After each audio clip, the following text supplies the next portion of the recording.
players at the end of the day are the most important thing to me, really, when it comes to design. So yeah, I can say, it reflects me and blah, blah, blah. And that's all well and good. But at the end of the day, if I'm not building an instrument that people are inspired by, then I'm not doing my job. And that to me is the fundamental thing, that's what I get up for every day. I'm very pleased to have Rosie Heydenrych as this week's guest on Life with Strings Attached. Rosie Heydenrych is the founder of Turnstone Guitar Company, where she's been crafting bespoke, custom steel string guitars since 2015. While in her mid-20s, living and working in London, she found herself feeling creatively unfulfilled in her day job and decided to enroll in an evening course in guitar building, combining her love for music with a newfound interest in woodworking. And what started as a casual hobby quickly became a life-changing endeavor. One of the things I've always appreciated about Rosie and her Turnstone guitars is her open curiosity paired with her rational mind. When conversing with her over the years, it's always been clear that she has a good reason for the choices she's made, and if asked about something that she hadn't really considered, she responds with a genuine openness to rationally consider the new topic at hand, and happy to converse as we both question the topic together, a quality that I find only among the best of the best. If you're not sure what I mean by that, I think you will by the end of this conversation. I thoroughly enjoyed my conversation with Rosie Heydenrych, and I hope that you do as much as I did.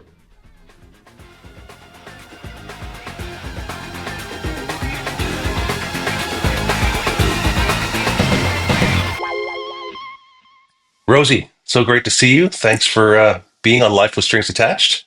No problem. Thank you. I'm very well, very well. How are you? Thank you for having me. Yeah, great. No, things are quite good. Life is good. Family's good. How's Carl and Max? All well? All well, all well. Max is chattering away, so that always brings entertainment. And yeah, Carl is being kept out of mischief, which is always good. I love it. I'm a proud father, and I just love those developing moments with the children and the curiosity, the insatiable curiosity. It's one of those things I try and encourage amongst the students that we teach, and honestly, the adults. It's always to remain curious, and that I think it was Stephen Fry said something along the lines of, "In curiosity is the strangest and greatest of human failures." And our children are just so insatiably curious that I think it's so wonderful, and it is a good reminder for us to get in there too. Because you must every once in a while catch Max just sort of staring at something, and you're like, why is he so enthralled with that? And I hope, does it draw you back into a curious childhood state? Yeah, we're definitely going through the why stage, as they like to say, where everything is why. Mm-hmm. So yeah, you find yourself explaining things that you probably didn't think about at all. But yeah, I think as far as kind of nature and the outdoors and very kind of the workings of things, you can see him kind of studiously observing what's going on around him, and it gives you a reappreciation of the smaller things that perhaps can seem perplexing to smaller minds that you probably take for granted. Yeah. I've been in the why phase for almost 50 years now. I haven't quite grown out of it yet. But I have a grandson, and recently we were in Strasbourg visiting my other son and his wife. And, he was at the stage where he's like, you're sitting at a restaurant table and he's just starting to get fussy, and, he's not tired. He's not hungry. He actually just wants to explore. So I'd pick him up, I'd walk him over to a stone wall, and he would just touch the wall. And he's just wants to explore. He just wants to touch it, just wants to see something. We go and touch a leaf. We go and touch some bark. And there's this, the pull to explore is so strong in them when they're that young, that they just I'm frustrated. I want to get down. I want to go touch the world. And that's, I think it's amazing. Yeah, it's kind of, you got to find that balance, haven't you, between letting them just go out and explore, but obviously, just keeping them safe.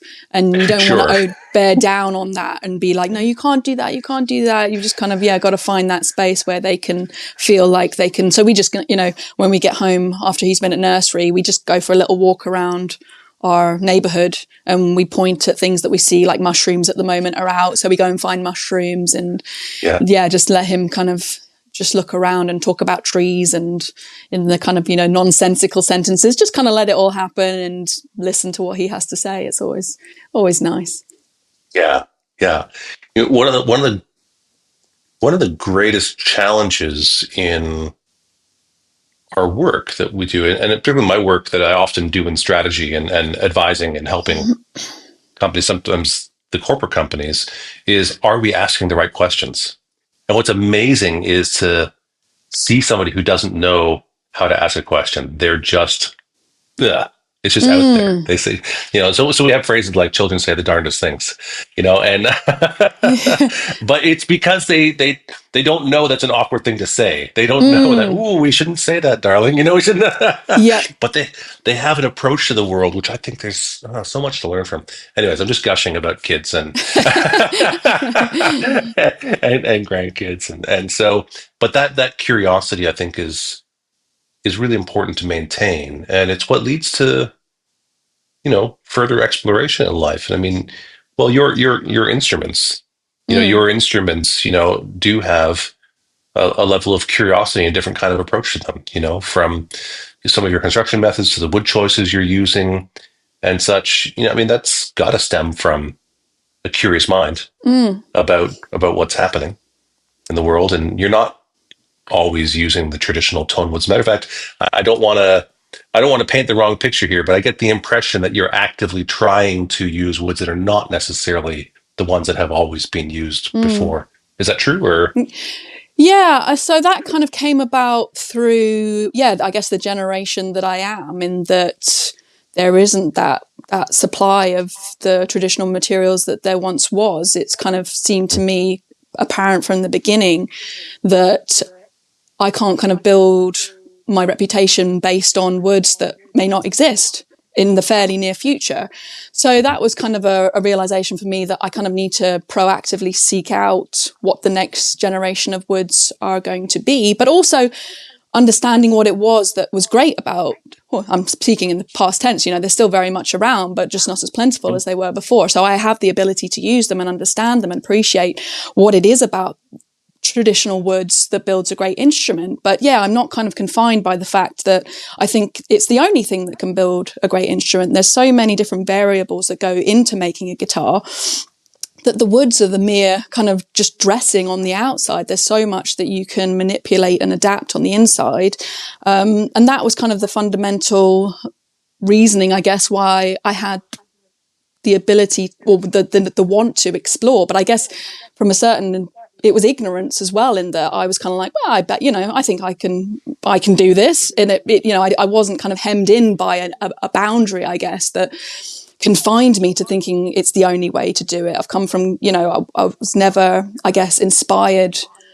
I certainly appreciate vintage instruments, but that was never really my impetus into wanting to go into guitar making. I was always driven by where the instrument is going. Like, again, in my ignorance, like, why is there a sound hole in the middle? Why can't it be here? Why can't it be, and people have experimented with that. But it was very much like, it doesn't have to be this way. And I'm interested in knowing and exploring different ways. And that's kind of, I guess, fundamentally what I've been driven by in terms of design. But tonewoods in another kind of way, trying to figure out potential woods that I could use, I came across a lot of English woods. And that was kind of a realization, there are actually English woods that could be used. Say English walnut is quite a traditional, that's where I started. It was kind of like melding with woods that have been used, but they're kind of maybe seen as more alternative, but they're not kind of crazy or unusable, or people haven't experimented with them in the past. So it was started by using things like English walnut, then for the soundboard, English western red cedar, for the neck, sycamore, which is very similar to maple. So it's kind of within the confines of what the properties of the woods needed to be. And then from there, kind of exploring, well, first of all, using those woods and thinking, actually, I have built a reasonably responsive, visually pleasing instrument. So that gave me the basis to think, actually, I can do that. And then start exploring from there. Well, okay, I've used walnut. Maybe I can start using apple or sycamore or yew. So it was, going to suppliers who, fortunately, I've got a lot around me that I can drive to and go and ask questions and see what they've got, and seeing different woods. And it kind of then from there spawned into, well, actually, once you understand the properties of the woods that you need within certain parts of the guitar, you can start exploring, if the bracing needs to be a certain property, well, what other woods can we potentially use in that, that structural, that material remit that could be applied. So it was, more an experimental thing, but also in the back of my mind thinking, okay, I think this is something I have to do, but kind of enjoying the process along the way, and also finding what has become a bit of a unique selling point for our business as well is embracing English, but also alternative woods, that come from all over the world. Yeah, that's great. I'm totally distracted by the fact that you said a yew tree, because I'm just thinking I've never worked with yew as a wood, but I think it's most famous for the making of bows, right? For bow and arrow, like archery, and so it must have good bending properties, but also really good strength properties. To be able to, I guess, return to point zero, I guess, is where it was. And so, what part of the guitar did you build with a yew tree, Rosie? And what did you learn from it? Yeah, so initially it was back and sides because, like I say, I was kind of exploring different back and sides woods. The English soundboards I was using at the time were Western red cedar. So the first instrument I built with yew had yew on the back and sides, Western red cedar on the soundboard, I think English walnut for a neck. And I found it brought like a springy liveliness, but a really sweet chime to the overall instrument. So I really I liked the coloration that it gave that guitar. And from there, I maybe built another instrument which was more traditional. So that had a yew back and sides, a European spruce top, and a mahogany neck. And again, it had, although the soundboard was different, the neck was different, it still brought that really kind of like nice light chime, for want of a better word, and a springiness to the quality of the tone that I just really, really liked. Then I started to think for English woods, trying to find everything made out of English wood, maybe I would try using it for a soundboard. And it was actually at the Holy Grail guitar show where I met up with a luthier called Gary Southwell, who was exhibiting. He's a British luthier. He uses a lot of English woods as well. And he had just built one using the yew for the soundboard. And it's something I thought of, but I think kind of didn't really pluck up the courage, just because it is, compared to cedar and spruces, it is heavier or denser, for want of a better word. It is technically, the species is a softwood because of the pine cones that it creates, but it feels to the touch, harder. Hence the reason it's one of those woods that could be used for the top and for the back and sides. But I said, so how did you get on with it? He said, wonderful. So that gave me the encouragement to give it a go on the soundboard. And yeah, I absolutely loved it. It had certain characteristics that were great. You can dig in a lot, because I've actually just started working with Adirondack spruce, and I actually find, I haven't finished an instrument yet with the Adirondack, but I find the feel of it, because it's got more of that consistent between the hard and the soft grain lines. It's quite more of a consistent feel. And I'm feeling that in the Adirondack. So I think, the characteristics are kind of similar when, you can attack it a bit harder.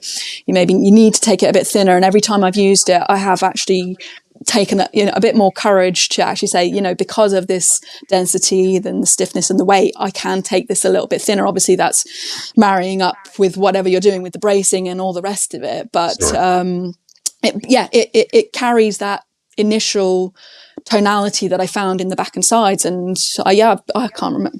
I must have built at least 10 instruments now with yew soundboards.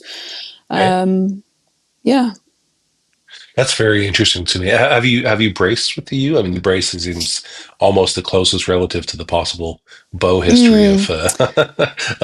Have you used it as a brace wood? No. Well, I haven't used it on the yew soundboard, because the priority for me was, because the yew is quite heavy wood in itself, to be weighted down with an equally heavy brace wood wouldn't be optimal for me. So if the guitar is all English wood, I've used Douglas fir. which again, it's not as light as spruce, but it's definitely lighter than yew. And then if I'm doing if I'm not doing an all English wood guitar, then my preference would definitely be to brace it in spruce, because I want the structural strength. I get enough kind of tonality of the yew through the soundboard that to brace it in something like spruce means that it can move more efficiently, because it's lighter and stronger. Yeah, interesting. But it's not to say that yew can't be used. But that's kind of my logic when it comes to a yew soundboard, and I probably wouldn't brace. I definitely wouldn't brace a spruce soundboard with yew again for that efficiency factor, I think. Yeah, I mean, you could always reduce the mass, but I haven't actually. I have no idea what the properties of yew are, other than how you just compared it to Adirondack, which I do have some knowledge of, and so, interesting. Well, so, Rosie, at the beginning of this, we read your bio and such, but, from your own perspective, do you mind just sort of giving us I'm going to age myself here. We say the Coles notes. Maybe that's even but just the moments that sort of took you from childhood to where you are today, the ones that if you remove those, maybe you wouldn't be who you are today or doing what you're doing today, just those significant little bits one should know. Gosh, that's a big one. I think, music, I guess, is where to start. It's always been it's had a huge impact on my life. Ever since I was maybe 9 or 10, music has always been a huge memorable thing for me. My parents, what they listened to on our record player, what we would listen to in the car, I have a sister that's 2 years older than me, so she was kind of always two steps ahead of me as far as kind of understanding, like going to the record shop and the difference between going an album and a single, and we would spend so much time picking our cassette tapes out, which will definitely age me by saying that. But yeah, kind of the joy that music brought to our family is something that's been significant, I guess, when it comes to connecting, to wanting to be involved in music. I grew up in kind of a middle-class family, suburban England, so I guess that's had an impact on who I am and the schooling system that I went through. At school, I did a little bit of woodwork, but I'd say that's kind of where I realised that I had something that was, I was good with my hands. I could do sewing. I was good at woodwork. I was actually the only girl that studied what was called CDT, design technology, from the age of 14 to 16. So at 14, the English school system actually isn't great in that it starts to really pigeonhole you into deciding what you want to do with your life at the age of 14. So you really have to start thinking, in relation to technology specifically, which way are you going to take that, as well as every other subject. But I chose to do design technology, whereas I think every other woman in my year chose to do home economics, which is like cooking and things like that. So I definitely knew that wasn't, even though I was going to stand out from that point of view, that was definitely what I wanted to explore more than home economics. So I guess that was maybe a moment where I started an interest in design. Then kind of everything changed from there. I, in my mind, started to think that I wanted to go down a more scientific approach. So because of the schooling system, you then have to, at the age of 16, pinpoint down to 4 subjects. So I had skewed myself very much towards maths, physics, IT, and then I took business studies as kind of a 4th subject just because I had to. But then that was a bit of a realization that, into that maybe that wasn't what I wanted to do, and kind of as hard as it hit me that perhaps I wasn't actually as capable as I needed to be to pursue those subjects to the level that, what you would then do to go on to university. So I guess, at that point it all kind of things just started to become unclear, I think, in my mind, what I wanted to do. Obviously, the design stuff, I think I had seen more as a nice thing to do on the side, and that, you know, you need a real career and you need to do, you know, all of that kind of stuff. So that fell by the wayside. But equally, I was kind of like, well, maybe I've actually, you know, turned my back on the things that maybe would have been the right choice, but it's, you know, it's too late.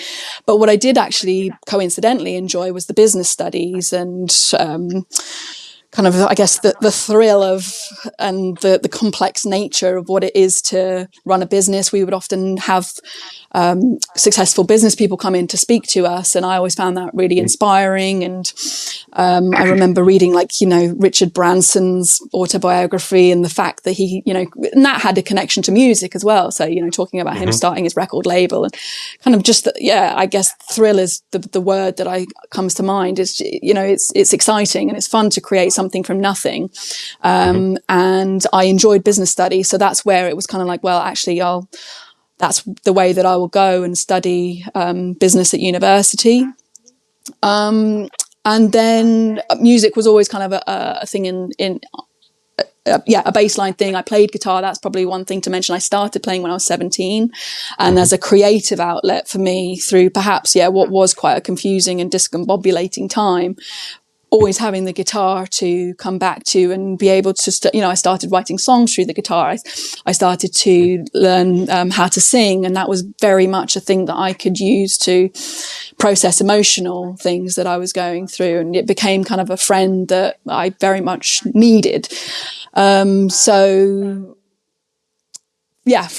university, then going into the jobs market, I worked in fundraising, and I enjoyed it. And it was a great way to kind of like work with a friendly team and kind of learn how to work in the real world, I guess. But it was always that, from what I've explained before, kind of that nagging feeling of, did I make the right choices? Is this going to be me forever? Because I've fallen into kind of this, fumbled my way through, and I don't think it was based on the right decisions. Is this what I really want to do for the rest of my life?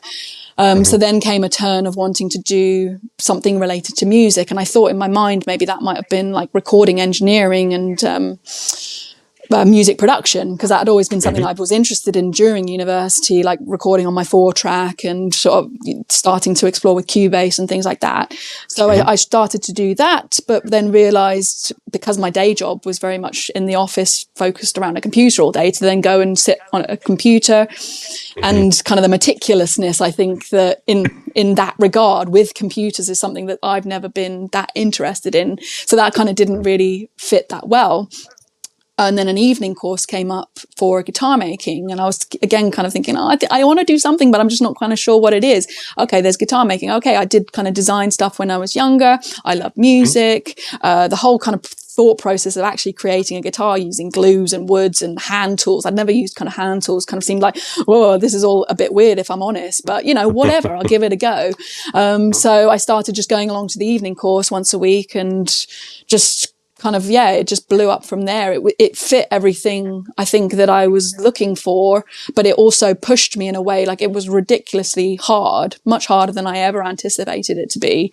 But for whatever reason, be it the point in my life, maybe all the things that I've just described, I was ready kind of for that challenge. I was ready to say, okay, actually this is hard, but I'm willing to push through, and through, I guess, the physical aspect of it. Whereas, things I found with songwriting and writing music, it was often so subjective, and I would often think, oh, that's great, and then not great. And then, everything would just kind of muddle that. Whereas this was like, I can see when something's good, it's quite clear to me, and I just need to work hard to get where I need to be to, make this potentially work. And obviously, like that being obviously even a bigger thing in itself, like it didn't start as a thing thinking that I was going to become full time. It was, I enjoy this, I'm willing to pursue it.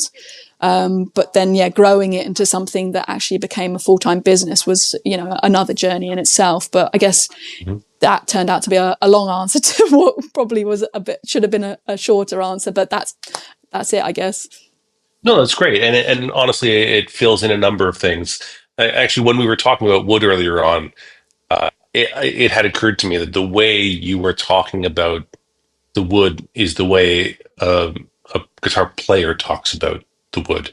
And so I thought, oh, actually, I don't know how much time Rosie has spent playing guitar or not, because as you know, many of your peers have varying degrees as to how much guitar they really play or not. Some of them are makers who don't really play guitar. Others have been professional performers at some point in time. Yeah. And there's a large continuum, let's say, of where people are on that, and Yeah. or anyway, continuum is the wrong word, a scale perhaps. Nonetheless, when you talked about the wood, you often talked about the attack and the chime, and those are things that only somebody who spends time with the strings and the wood, like playing it, understands. And then I think it's a great advantage for those who are competent musicians when they're making musical instruments to be able to truly voice the instruments and understand the response. And so, no, that's great. And also the design side of it. And, even though it was when you were quite young, for me, one of the greatest missing pieces amongst guitar makers is design thinking. So, I've been teaching for years at guitar making schools, and, often I don't want to label it, but if they ask me to label it, I say, okay, we can call it this. I can make a guitar. Now what? And that's where I pick up from this, because they typically the guitar making schools teach them to make a Torres instrument or a Martin, OM or something of the sort. But that's not typically what a guitar maker ends up doing for the rest of their lives. Most of them are looking to create their own brand and to sell something with their name on it. That's their own company, like you do. And so the fact that we're not teaching them anything about design in those courses is a big miss. Now, let me cut them some slack, because actually just teaching the craft of making a guitar can be a very exhaustive thing. Yeah. And so really what I think should be happening is we should be encouraging students who are learning to make guitar to also a track along with this is a business course and a design course. That you should be, that's because you have to do all of that. And you did. So when I was hearing your history, it's like, oh, okay. So she learned something about design at a very formative age, which means you think differently about design than your friends who did not take design classes at the age of 14 to 16 years old. It's a very formative age. I mean, that's the age where we start to shape our own world. And when you start to understand design, then that's an interesting timing. And then later on, for you to take some business courses, because here you are, you're an artisan, but you're making your own designs, and you have to do it within commerce. And those are very important skill sets. And I think, the hand skill aspect of it came very much later. So you're right. And I probably haven't even seen it in that way myself. But kind of, I've probably done it backwards to how, people going through more traditional guitar making training, maybe from starting from a younger age, have done it, in the reverse that I have. So that probably does have an impact on how I see guitar making, I guess. And we meet guitar makers, student guitar makers, that is, at all different stages, because you talked about the English school system and sort of putting people into their lanes around 14, but the same thing happens in Austria and Germany also. And so I teach every year at a guitar making school in Hallstatt, Austria, for I don't know, last 6-7 years or so, and those students are that age. Like they're basically high schoolers, sort of middle school to high school. And then there's a school in Poers, Belgium that we go to, which is basically mostly funded by the government, which is retraining people in second careers. Like they've been out of school and had another job and had a whole other life. Often they've had children, and they're just at a point where they need to retrain or redo something else. And so people come to guitar at all different stages in life. But the one thing that's generally almost always a part of the narrative is that they wanted to connect to what they're doing. They wanted to feel good about what they're doing. They wanted to care about what they're doing. That's a big part of the story for those who have already had a career. Now they want to do something they really care about, and not that they didn't care about their first job. I don't mean that you can't care about something else, but it's a real driver for our industry. Everyone in it knows it. You know it. I know it. 100%. Yeah. Cedar Creek Custom Case Shop is your premier fretted instrument custom case maker, and we invite you to create a musical instrument case unlike any other, one that's unique to you. Every Cedar Creek custom case is hand-built by highly skilled craftspeople using only select woods, Prominence Forge hardware, and premium instrument-friendly materials. At Cedar Creek Custom Case Shop, we are dedicated to helping you design the case of your dreams. Find out more at cedarcreekcases.com.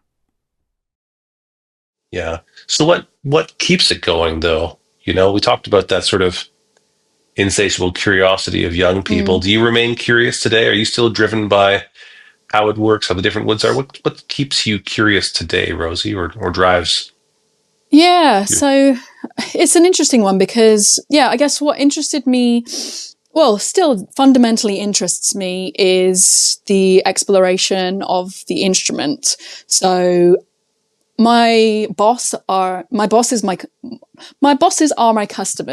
and I aim to please them. And so there's obviously the exploratory factor, you know, from a fundamental point of view. Yeah, it would be lovely to tinker around and, you know, change my models all the time and, you know, scientifically analyze kind of the guitar to the nth degree. You know, that I find that I'm curious by that, you know, and I would want to do that, but I have to balance that with, I need to build an instrument that my customers want. So in that regard, it's a whole myriad of other things. So, you know, it has to play really well. I can spend hours thinking about the playability of the instrument, what causes a guitar to play nicely and what it doesn't, what causes a guitar to sound nice and what it doesn't.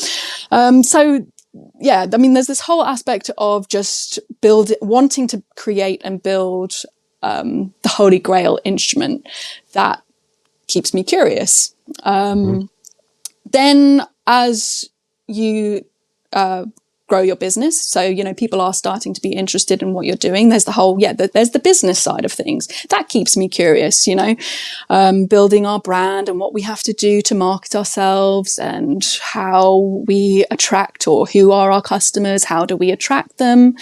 That keeps me interested. And that evolves as well. You know, the world is a different world even from when I started 15 years ago, and kind of keeping abreast of the changes in technology and the changes in consumer tastes and how consumers interact. You know, I keep abreast of that because I'm curious about what that is and how I can respond to that.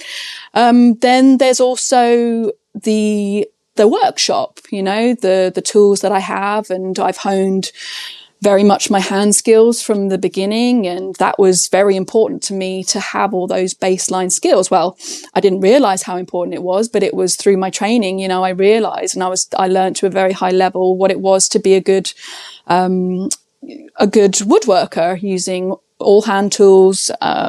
Then it was kind of the exploration and the realization into the world of machinery, and jigging and all of this stuff, and how you lay your workshop out. So my workshop has been through numerous iterations, both in location. We've just moved to a new location, which is a ground floor, much bigger. That gave the opportunity to, you know, finally expand our machinery set and understanding what machines can do to help in line with your fundamental skills. That's been a huge thing that we are learning and keeping me more than entertained with all the things, all the questions and options that things like that bring. Then there is the integration of my husband into the business. So it's become very, you know, it was a thing that was solely me, kind of what I was bringing to the business.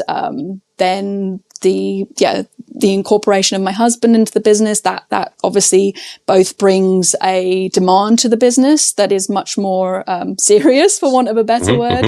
You know, having a child as well, but that's a separate thing, so I'll leave that for now. But the introduction of another person into the business, that brings a very different dynamic. It's something that I've actually I found, well, I don't think I could work any other way now. It's definitely the way that I prefer working now with somebody. But yeah, it's gone from being where I was in charge of everything to having a partner who I trust implicitly with where we're taking the business.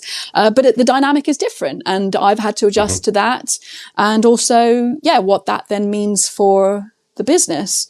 So in answer, like, there's never, and when I talk to other guitar makers, I'm like, there's literally never a dull moment, because there's always something that can engage your attention. And I think sometimes you just have to go back to the fundamental of, yeah, I'm curious about the guitar, and I have to remind myself, because you can get so distracted with everything else kind of going on with running a business, that it's finding the balance between still keeping time to just say, actually, yeah, I want to think about an aspect of guitar making that perhaps, I just want to think about this one aspect because that's just intriguing, or taking it back to the fundamental reason why you began.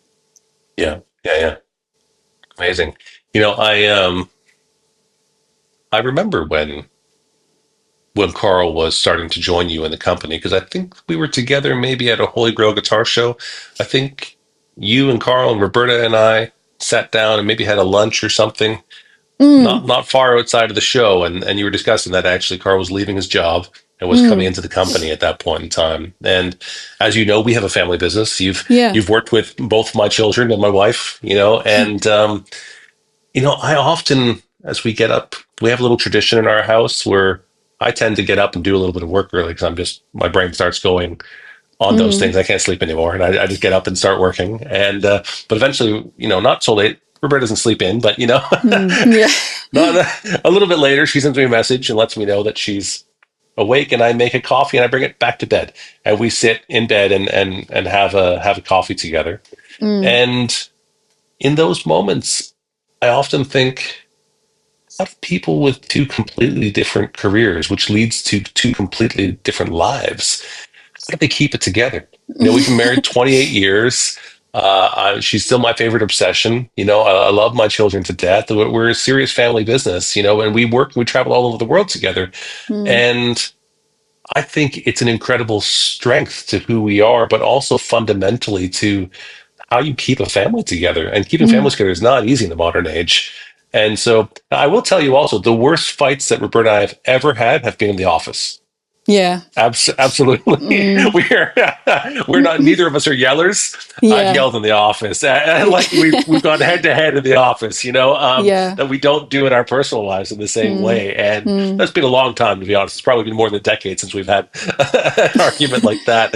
But it's a challenge, but also I think it's a really wonderful way to actually be closer, and which is, why are we working anyways? To feed ourselves and to, so it's nice to hear that you've enjoyed having someone else in your business, but that person is your husband. And what is has Max started to learn can he join to top yet? Can he identify the difference between Adirondack and Sitka spruce yet? Is he working on it? Well, I'm working on it, but I think, as you say, some people have said, like, oh no, I couldn't imagine working with my husband. We need that kind of that separate life so we can come together and have things to talk about. But we've always, even before we worked together at Turnstone, we actually met because we both worked at a charity called St. John Ambulance. He worked in IT and I worked in fundraising. So we've always kind of, although we didn't work together there, we were on the same floor. It was kind of an open plan office. Yeah. And we've been in that working environment. So, it's, I guess, that kind of when you've got your work face on versus your home face, we always were like, well, he sees where I sit with all my team and I see where he sits. So I guess we got over that pretty quickly. But when it comes to working together, like you say, we have our disagreements. And to be honest, I think we have them because we both feel quite strongly in our opinions. And but like I say, there's an underlying implicit trust that we know that we both kind of had the fundamental goals and visions, but how we get there sometimes can differ actually quite greatly. And we will argue about it, but we'll always know that it's kind of, we'll get there, and it's nothing in relation to kind of our personal relationship, as it were. Right. And I think for the growth of the business, things start to get big and they start to get scary, and you think, oh my God, this is a big thing that we've created here, and you got to keep the balls in the air and juggling. And I couldn't imagine not having him. I think I would be terrified now if he wasn't there, and kind of I ask his opinion on everything, and I need that kind of assurance of everything. I will check with him to make sure that I think I'm making the right decision, and equally he will do the same with me. So yeah, like you say, it's I think it's made our relationship stronger, and I hope that it's beneficial to our company as well. I just don't think our company has been or will be as successful as it is without both of us kind of at the helm now. Yeah, better together is the way we say it. Common phrase, and it's the thing is, it also has someone keeping you accountable. There's something, and this is something I don't really know a lot about. Honestly, I know most about it from TV, so I'm quite ignorant here as a Canadian, still part of the Commonwealth. But I've observed the what do you call it? A constitutional monarchy that you have within the UK, and I think there's something really brilliant about the head of your country, your prime minister, having to go once a week and meet with. This sounds really, I don't mean this in a bad way, but for most of my life, your prime minister has had to go kind of sit with an old lady and tell her what's going on, because she was old most of my life. She's gone now. Now it's King Charles. But the point is, there's something that keeps you in reality to having someone else to be accountable to. And in a company, you can try and pull a trump card. Not a good thing to do with your employees, but you can try. But if your company is your family also, it keeps you in reality, I think. And you can't just override your spouse in the same way. At least you shouldn't. And you need to actually wrestle through it until you both can see that, oh, okay, this is the right way forward. We have I'm in a new home for us, and there's one of the things we learned is that when we're in Italy, and Italian places don't come with kitchens. Oh. You have to bring your own kitchen. I learned since then that also happens in Germany. I remember once helping Nick Hoover move a kitchen, and I didn't think anything of it, but now I realize why I was moving the kitchen. And but so we haven't decided. Food is so good. There's so many good restaurants right here, and honestly, it's so inexpensive in Italy to get amazing food that it's not very motivating to get a kitchen yet. So, but we have this red tape, and we have red painting tape out in the section where the kitchen will be. Okay. And we've masked out my idea, and we've masked out her idea, and then we've masked out a collective idea. Nice. And we're just living with the red tape on the wall and the floor. And we start to think, I don't think that's so very good. I'm gonna change a bit of that. Yeah. And then we do it, but we don't have any intention on purchasing and building out a kitchen until both of us are like, oh yeah, this is the kitchen. Yeah, absolutely. Yeah. But yeah, I mean, in relation to what you were saying about, the familial aspect of, they can keep you in check, because I think, if you have employees below you, then that's there's no balance really there, because you're paying their paycheck at the end of the day. So I think there would always be a fear that, they would never push back against you. And also I would probably be, upset by it, because the thing is, when it happens, I am upset by it, but that you have to feel uncomfortable. You come to the realization that you have to feel uncomfortable, but for it to be in that unbalanced situation, I don't think that does happen in reality. And there's a certain part of being a business owner, I think, that once you've made a decision on something, you do have to kind of sometimes stick to your guns. It's finding that balance between saying, no, actually I am right, and I am going to do what I think, or I'm going to invite in, other views. But the balance of that is very, very fine between kind of, you can see it in people, you see it in CEOs, you see it in pop stars and celebrities, when they don't have that person that can genuinely say, actually, no, then you can start to lose it. So there's huge value in having both what you say, kind of maybe in the British monarchy, that supposedly non-biased view coming from the side to any prime minister that comes in. But yeah, I think anybody running a company should seek that, because it's definitely, it's needed. I think when you're feeling at the top of what can be quite a what can feel like a very you're building something very big, and often you do need guidance, but you also do need to sometimes say, actually, no, that decision potentially isn't the right way. Yeah, one of the things that's happened in the last 100 years is the erosion of the institution within Western culture.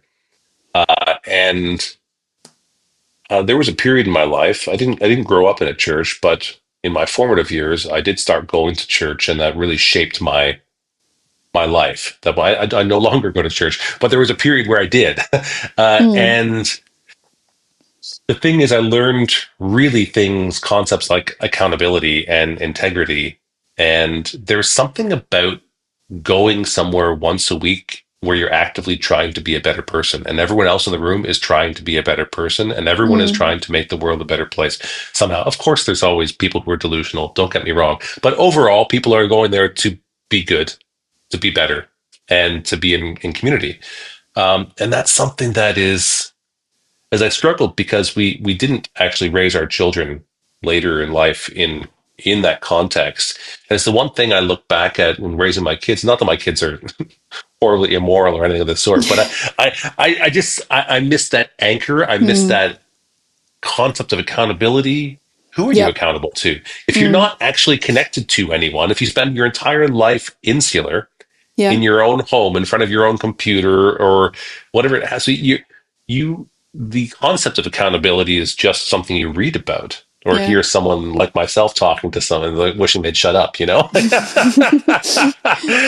I think it's so important because, it's that accountability to my family, to my business partners, to my customers, like you said, that makes me a better person because I must wrestle with it, and it's those ideas you have to wrestle with. And, there was I once heard a Jewish person describe, they said anyways, that Jew translates roughly to one who wrestles with God. And I thought, wow, what a wonderful description, because it's not subservient to, it's one who wrestles with. You wrestle with the truth, and we do it in our business, like you talked about. You wrestle with the concepts, you wrestle with the materials, you wrestle with the shop flow, you wrestle with the relationships of the customers and the employees. And I think it's so important. But what does that look like if we don't have someone who ultimately has also a stake in the game? I mean, your customers can all say, hey, you're an asshole, I'm not buying your guitars anymore. Right? Or they don't play, they don't sound good, whatever it is. And they're ultimately you're accountable to the marketplace, as Smith would refer to as the hand, that the unseen hand that moves the market. But anyways, I just think it's a huge advantage, at least to me anyways. And so I always champion people like yourself who are, doing the same thing. And honestly, Carl's a lovely person. I like your husband is the point. Also, I think so. The two of you together, I just want to see you succeed. I'm in your corner rooting you on. He's all right. He's all right. Yeah. And let's get back to being very clear here. Your guitars they're wonderful instruments, and you have a unique design to what you do, which I really appreciate. And I didn't think I was going to say anything about this. I never make a choice to work with someone based on where they're from or who they are or their gender and this sort. But for years, I've been asked by NAMM to invite more female guitar makers. And I've always said, I don't invite people because of their sex or where they come from. I invite them because of their guitars. But I've also said, honestly, I just don't ever see it. If you line up a bunch of guitars and ask me to tell you which ones were made by a woman, which one were made by a man, you can't see it. If there was a difference, sure, we could talk about it, but I just don't see it at all. But I got to tell you, the last show that we saw each other at, I went, there is something about Rosie's femininity which showed up here for the first time. And it wasn't your guitar. Was it the fairy lights and the flowers? You put flowers and fairy lights on your table, and I loved it. I looked at it and went, oh, this is so inviting, so warm in a, it's this kind of, this, if I describe it's going to sound awful. I don't mean it bad. You're in this old barn, which is Mm, charming in upstate New York, in Woodstock, New York, and it's got this charming thing. There's these tables with these tablecloths, and the room is full of spruce mm. and rosewood and mahogany. Like, how do you stand out? And you brought a little bit of life, a little bit of organic sort of nature to it. And I went for the first time, I saw a display where I went, oh, that's a woman's touch, and it's lovely. I really Mm. liked what you did there. Have Okay. you continued to do that?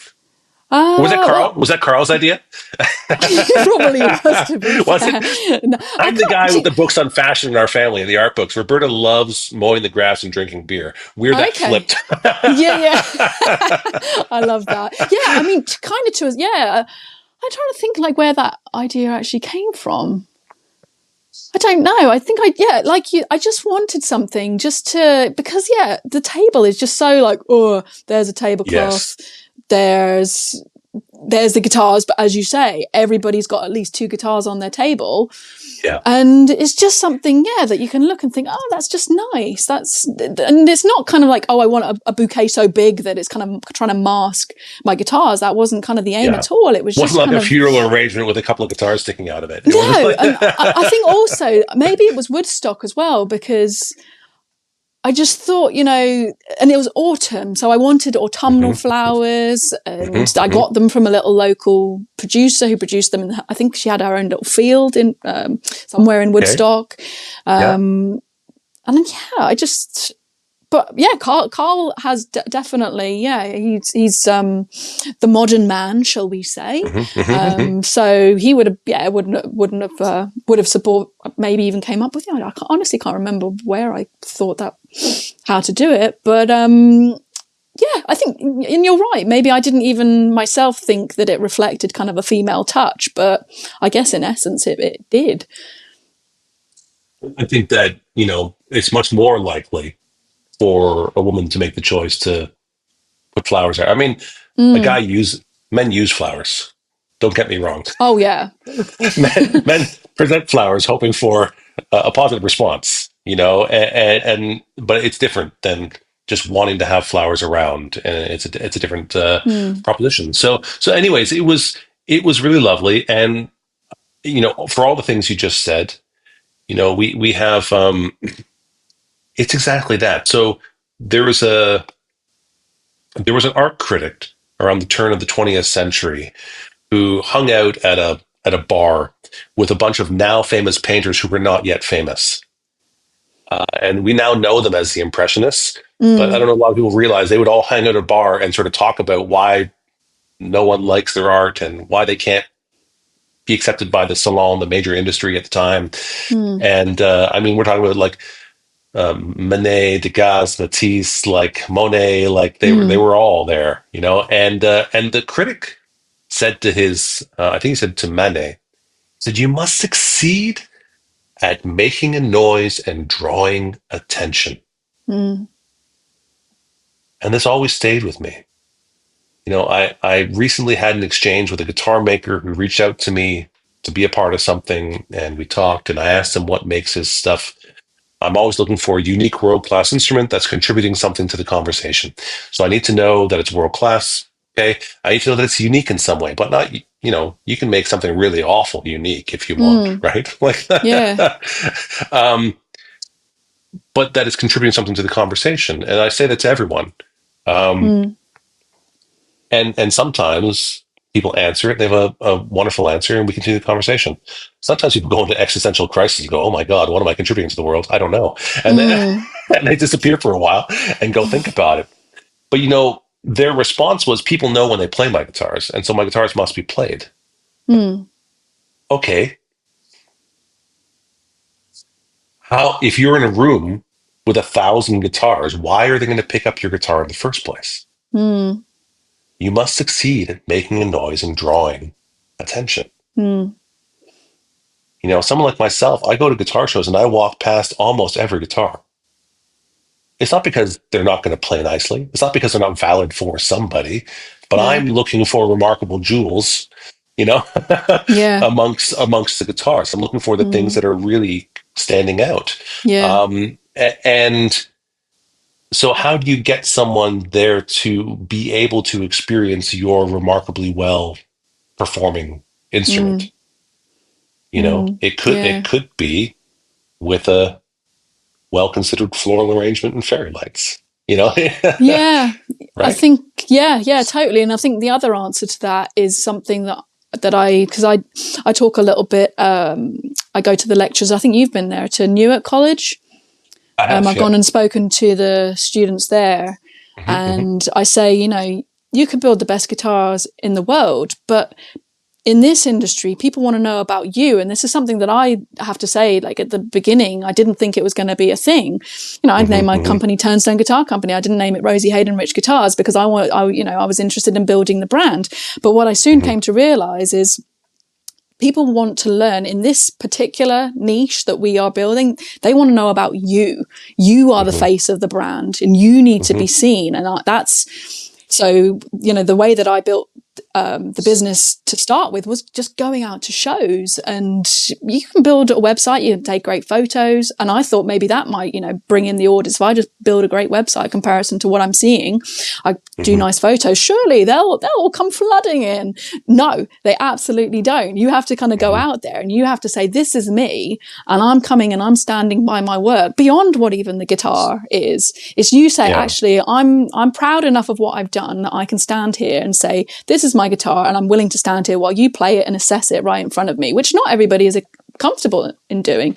But that is essentially, as well as attracting attention through perhaps, unique things that catch people's eye. But fundamentally, I think the decision is going to be made once they say hello to you, see how you are. You talk about, they always want to talk to you. How long does it take to build a guitar?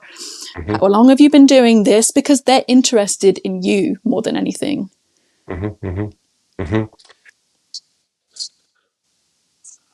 think there's a lot of truth in that. I think you still have to make a product Absolutely, that stands out, and that you have to marry those things together. So I've been doing a little experiment as we've been traveling around. We've been interviewing people, and the interviews are not always meant to be released. We're doing little interviews asking guitar makers questions on camera, so that we can get sort of a pulse for we have another platform called The Business of Guitar, where we specifically talk about business there. And so sometimes I'll ask questions like, just tell me what is, in your case, I would say, what is a Turnstone guitar? You don't have to answer that right now, but I can tell you, like 95% of guitar makers can't answer that question. They freeze. They do talk a lot about themselves. They do talk a lot about, oh, well, you're getting a piece of me and my experience and blah, blah, blah. But if it's 100% about you, your guitar is $10,000 or $15,000, how much am I just taking out for dinner? Can we hang out? Can I? Can we go shopping together? It's not just about you. No, and I think part of it is about you. Sorry, and I think what I'm actually maybe referring to is at the beginning stages when nobody even has any idea kind of about what you are or what you do. They grasp onto this is completely foreign to me, and I start to require to put the pieces of the puzzle together, which is essentially what your customers are doing. And one aspect of that in the very early days is quite prominent in that you kind of need to assure them who you are, because they can maybe see a great looking guitar that reflects the guitar builder, but they don't know anything about it. But fundamentally then what starts to happen is you build up, a following based on what your instruments are.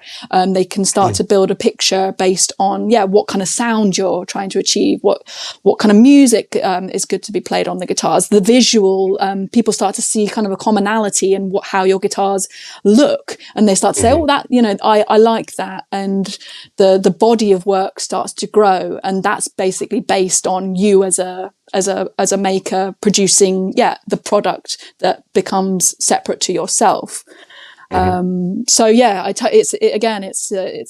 It's very much a balance that perhaps changes over time. Yeah, it's a combination of things for sure. Are you serious about the business of guitar? Then you need to join us on Patreon. We're building a future where guitar makers are able to live prosperous lives making instruments that inspire the musical experience, which helps to create a more beautiful world, where others who are passionate about the guitar can thrive. Those who help in the promotion and resale, trade shows, writing of books and articles are supported as a valuable part of the community. A community where we explore with curiosity and encourage those around us in their endeavors. With a community effort, we can accomplish far more than we can individually. So let's be serious about your guitar business and join us on Patreon at patreon.com/business of guitar. That's patreon.com/business of guitar. But I think it does someone well to really think about those things, to understand what the brand is. So, in this same series of questions, there were three of the most prominent case makers at the show recently in Chicago, at the Fretboard Summit. Mm. And we asked these three different case makers, just tell us about their brand, and what should a guitar maker know about what you're doing. One of them, very concise, very engaging, said it in 90 seconds. The other ones were verging on 10 minutes. And at the end, I'm not sure I fully understood exactly what they were doing. And the thing is, they're successful companies who've been around a long time. But there's a certain amount of, the one of the oldest philosophical principles is simply know thyself. Who am I? What am I offering to the world? And that's really important, because when someone says to you, hey, you're like, if they're insulting you, if you know who you are, to be strong enough in your strengths that you can admit your weaknesses, basically, right? And then you can say, okay, you know what? I did do that, or I do need to improve in that area, because you're fundamentally, you know yourself. You know who you are. I think it's super important, but it's also really important in a product. And so Malcolm Gladwell wrote a book called The Tipping Point years ago, which sort of discussed how things sort of go viral. He wasn't really talking about internet virality, because that wasn't so much a thing actually when he wrote the book, but he was talking about trends of certain shoes or iPhones or something of the sort of that. How did these things like go from unheard of to everyone wants it, right? Yeah. And he identified three different types of people. He identified connectors, salespeople, and mavens. And maven's a very New York sort of term. I don't know a lot of people know what maven is, but a maven is that kind of person where if you're in the supermarket and you're not from that area, you say, hey, do you know where the eggs are or the bread is? They'll be like, oh yeah, the bread's over there, but you know what? Seriously, don't do that. Like, go down the street, like one block around the corner. There's a place there called, and they'll give you this great advice. They want to help you, but they want to be that person in the know, and that's the maven, right? So they know a lot about the things they care about, and they want you to know also. Yeah. And he identified that it takes one of these three types of people typically to be that tipping point to sort of go viral. And in the sort of, as he wraps things up towards the end of the book, he says, actually, ultimately interacting with the connectors, the mavens, and the salespeople help us. What they do is they take the complex ideas and they make them really understandable for people. They communicate them in a simple way. And I have a quote on my office wall in Canada that says, simplicity is complexity resolved. Constantine Brancusi. And so I'm always trying to resolve complex issues and simplify them. It's actually what I get paid for a lot of the time, is to help companies, simplify a complex issue that they can communicate to each other and to their customers. And life is just a lot easier. You just make decisions a lot easier. You might have gone through this in your design training, when you were younger, is that, if you put up the design parameters and you don't understand what it is you're doing and why you're doing it, everything else, your choice in materials, your choice in design, your choice in how you communicate yourself, if you understand who you are, the rest of it just kind of rolls out. But I want to say most people don't ever take the time to actually know thyself. And therefore they spend a lot of time struggling through things they wouldn't otherwise need to struggle through. Yeah. Because they understand. Yeah. Does that make sense to you? Is that nonsense or? Yeah, no. It absolutely does, and I'm trying to kind of reflect that kind of into my own experience, really, because there's the know thyself, but there's also, as we've discussed before, kind of the option to not know thyself, to be open to change. Mm-hmm. So, like, I think from a design aspect, I mean, because it could just get big quite quickly. But from like a visual perspective, I think that more than anything, I've felt quite fundamental on, in that I know what I like. I know kind of how I want to project my work. I was always had in my mind how I wanted my headstock to reflect the bird, and that was going to be quite a unique way of carving our logo into the top of the headstock rather than having kind of a decal. That it was all going to be more kind of about the visual aspect of beautiful woods rather than overly intricate inlay work or abalone and pearl and this kind of thing. And that everybody, I think the people that respond to that get it. So that's always something that I'm kind of like, I know myself. I know I probably couldn't really be, maybe through, other artistic work, be inspired maybe in slightly alternating that, but I don't think it would ever really change, I guess, what's a know thyself fundamental baseline. When it comes to actually kind of the structural aspects, so, there's, again, you're fighting two very different kind of things here. You're fighting an artistic self versus an engineering, scientific self. But even then, that's potentially up for debate. But let's just say, the structural aspect of the acoustic guitar is a fundamental kind of in how people have done it in the past and how you can experiment with things like that. And that, I would say, like, I didn't come into guitar making thinking, yes, I came in with an overlying vision that I think, I'm interested in the future of the guitar and all that kind of stuff, but how that would actually be. And I was very much kind of, well, this is something I need to learn, and something that I'm prepared even now to kind of continue to adapt based on feedback and my own, seeing what happens to the guitars and things like that. So from that, I'm very much kind of like, actually, I knew maybe, a very broad, vague goal, but I didn't really know myself as far as what I wanted. And that has to come through blood, sweat and tears. It can come through blood, sweat, and tears. It doesn't have to.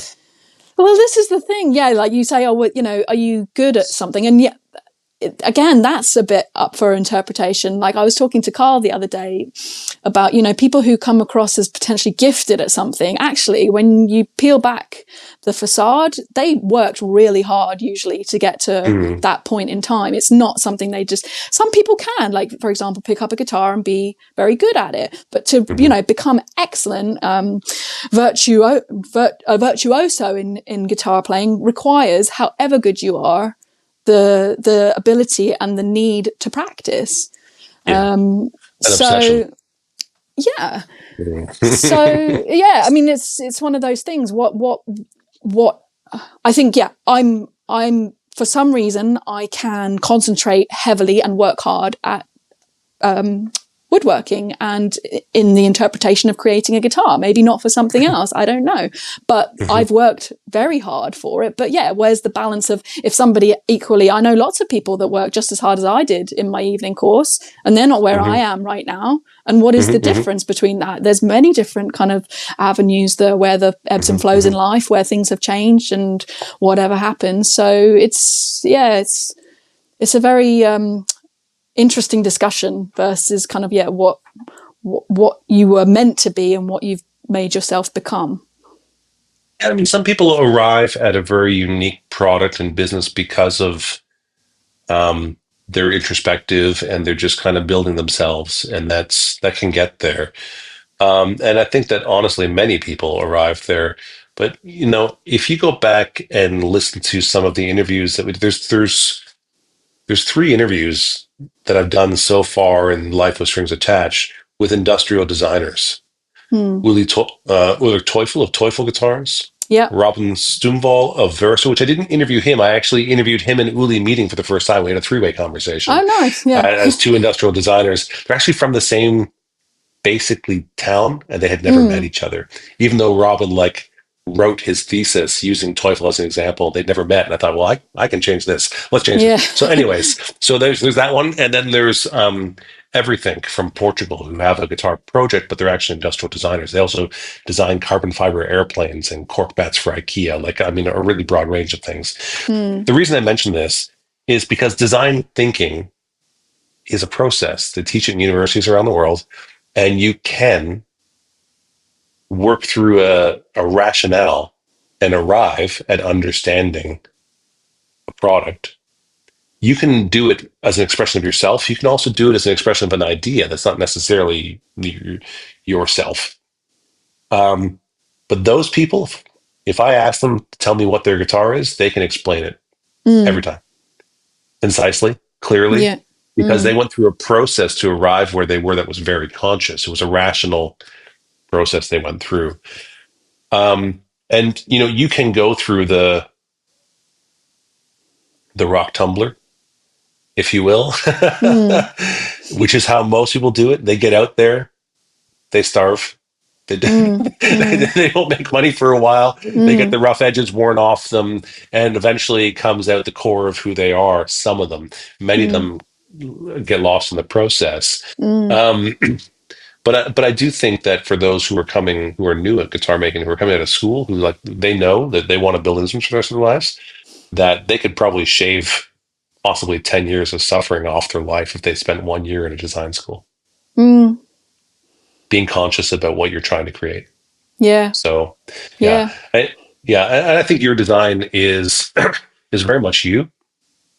I actually do see your guitar as something that would have been very unlikely to come out of somewhere that wasn't England. Like there's a lot of being English in your guitar design. And so it's a cultural representation as well with your work. And so I see a lot of you in your guitar. That's the reason that we have a relationship, is because I am looking, because you are a unique world-class guitar maker who is contributing something to the conversation. But how you get there is many different roads to it. So anyways, I think you were more conscious of it, and I think you had more of a rationale in training so early on that maybe it was no longer so conscious, but a part of how you already think. And it's, no, I think you're right. Like I say, I knew that I needed to do something that had a personality. And I think kind of the reflection of me perhaps is, more subconscious than I realize.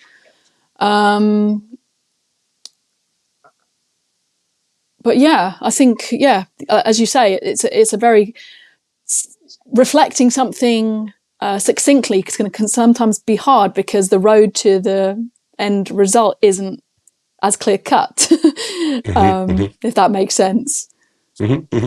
Yeah. I mean, you made the statement that you know what you like. And that's acted as your design filter. But you have to be clear enough in what you like, and you have to be disagreeable enough to stick to it. And, you know, that's something that's consistent with any successful entrepreneur and CEO. Every one of the high-ranking entrepreneurs and CEOs all have the same thing in common. And they have to rank pretty high, and there's sort of a 5 personality trait, and agreeableness is one of them. And they have to be quite disagreeable. It doesn't mean you're a jerk. It just means you're okay with saying, like, are you sure? You have to not just go along with it because someone else said. Right? Yeah, no, absolutely. But I think also, like, just in my mind thinking now is that, you know, the players at the end of the day are the most important thing to me, really, when it comes to design. So I can say, you know, it reflects me and blah, blah, blah. And that's all well and good. But at the end of the day, if I'm not building an instrument that people are inspired by, then I'm not doing my job. And that to me is the fundamental thing, that's what I get up for every day. Like, it's not that my guitars are an extension of me. It's actually, I want to be a good guitar maker. What does that entail? Do I need to adapt things?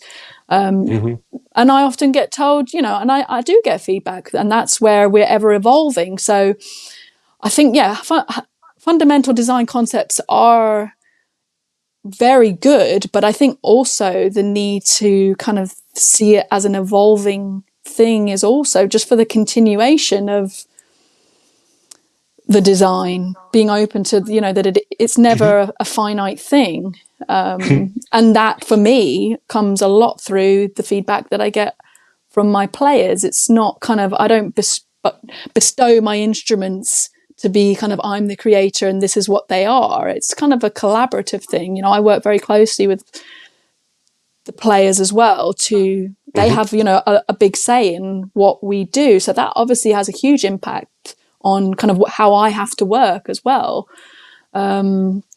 So yeah, I totally get what you're saying. And I think like with all of this, I kind of find myself just being like, it's that balance, but that's what it always is. It's always kind of this toing and froing of opinions and choices to be made. And it's constantly feeling like you've got to, I often, it's just getting that balance to always find the right way through. You're exchanging value. And when you're exchanging value, you have to take care of someone else's needs other than your own.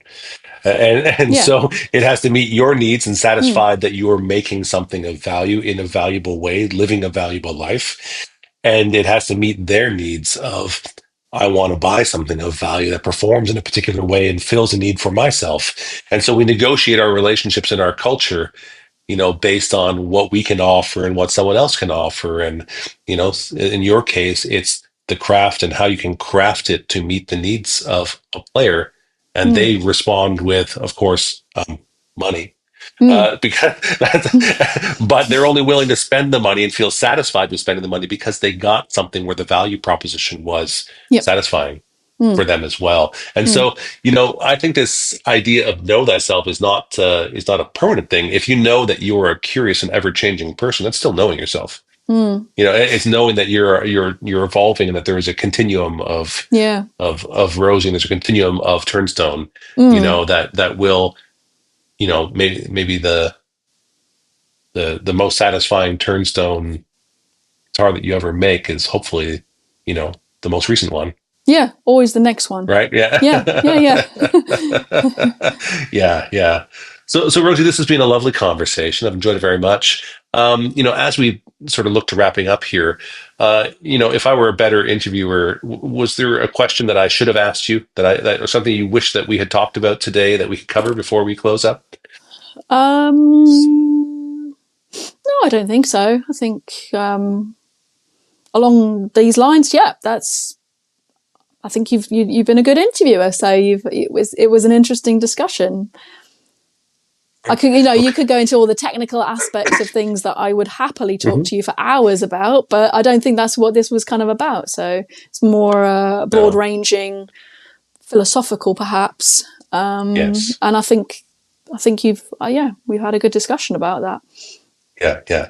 I mean, we can always get technical. On this podcast, I've interviewed physicists and neuroscientists, the aerospace engineer of Lamborghini. We get technical, but actually, for me, I always keep even those conversations slightly more philosophical so that I can understand them. We're not going to get into advanced mathematics in the conversation. That's not good conversation for me. No, nor for the audience. That's right. Well, wonderful. Thank you so much, Rosie, for being on The Business of Guitar. For those of you who are listening, Rosie and I are going to continue on for another 5 to 15 minutes and move into The Business of Guitar, which is available on our Patreon platform. If you're interested in hearing Rosie's thoughts on The Business of Guitar, head on over to patreon.com/business of guitar. That's patreon.com/business of guitar, and you'll hear Rosie's thoughts. And I got to tell you, I've had some great conversations with Rosie. She has a different way of looking at things, and she really reviews her business in a way that I wish more guitar makers would. Hear about that over on our Patreon. Thanks so much, Rosie, for being on The Business Guitar. Thanks for having me, Jamie. All right. Wait a second. We're not on The Business Guitar yet. Thanks so much, Rosie, for being on Life with Strings Attached. I'm grateful regardless of what I'm on. Thank you so much. And let's head over to the business of guitar. Bye for now. Thank you for watching and listening. You can find more episodes wherever you listen to your podcasts. And a special thanks to those who support us on Patreon. It's your support that enables us to do this work.